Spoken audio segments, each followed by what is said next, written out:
Ya, shalom sahabat-sahabatku, saudara-saudara dimanapun berada. Hari ini kita akan belajar tentang dua jenis air mata dalam doa. Saudara-saudara, banyak orang berdoa itu sambil menangis. Tetapi ingat, tidak semua air mata dalam doa itu memiliki motivasi dan isi hati yang sama. Air mata bisa muncul karena kesedihan yang mendalam, dan bisa juga karena keinginan yang kuat akan sesuatu. Tuhan melihat bukan hanya tetesan air mata, tetapi motivasi hati di balik air mata tersebut. Nah, pada akhirnya ini membawa kita pada dua jenis orang yang menangis dalam doa. Apa saja? Yang pertama, orang yang menangis karena kesedihan dan kepedihan hati, bukan karena keinginannya yang tidak dikabulkan. Saudara-saudara, jenis pertama ini menangis bukan karena Tuhan belum menjawab doanya, melainkan karena dia sedang menanggung luka, penderitaan, atau situasi hidup yang cukup berat. Dia datang kepada Tuhan bukan untuk meminta Tuhan menuruti keinginannya, tetapi untuk menyandarkan hati yang hancur kepada Tuhan. Nah, ciri-cirinya, air mata itu muncul dari perasaan yang tidak berdaya dan berserah, bukan dari sikap menuntut.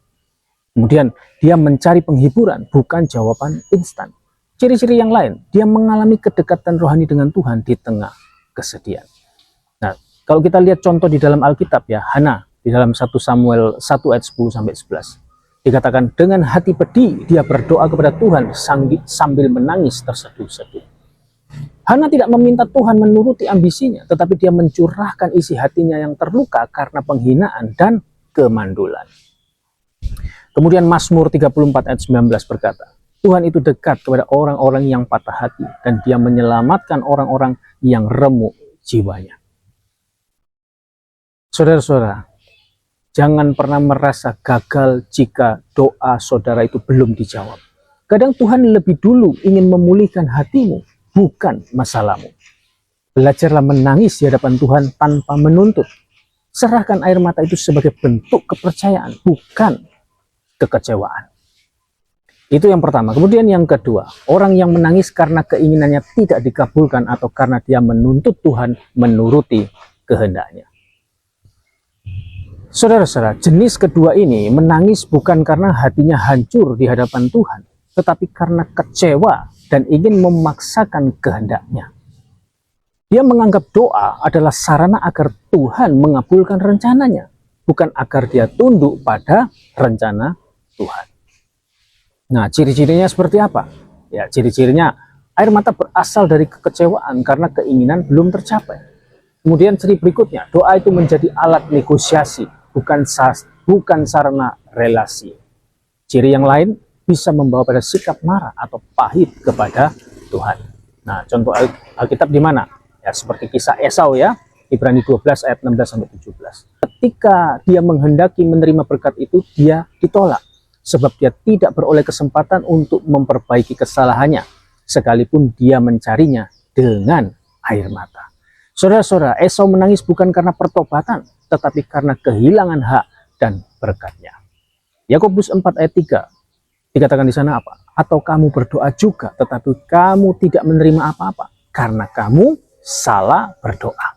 Sebab yang kamu minta itu hendak kamu habiskan untuk memuaskan hawa nafsumu. Saudara-saudara, periksa motivasi di balik doa dan tangisan kita. Apakah kita sedang meminta Tuhan menundukkan diri kepada rencana kita? Belajarlah untuk berkata, jadilah kehendakmu, seperti Yesus dalam Lukas 22 ayat 42. Saudara-saudara, jadilah pendoa yang hatinya lurus di hadapan Tuhan. Air mata dalam doa tidak otomatis menyentuh hati Tuhan. Yang penting adalah sikap hati yang berserah dan percaya kepadanya.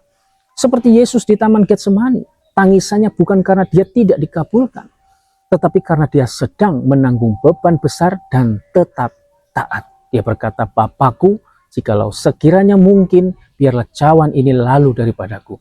Tetapi janganlah seperti yang ku kehendaki, melainkan seperti yang kau kehendaki. Dalam Matius 26 ayat 39. Nah, tugas kita apa? Tugas kita sekarang, periksalah. Apakah doa dan air mata kita mencerminkan hati yang mencari Tuhan? atau hati yang hanya ingin sesuatu dari Tuhan. Berlatihlah untuk datang kepada Tuhan bukan demi jawaban doa, tetapi demi relasi yang dalam dengan pribadinya. Amin. Amin. Kiranya renungan pada hari ini dapat dipahami, memberi pencerahan, menambah pengetahuan, menjadi sumber kekuatan dan penghiburan bagi kita semua yang percaya. Amin. Soli Deo Gloria. Tuhan Yesus memberkati. Shalom.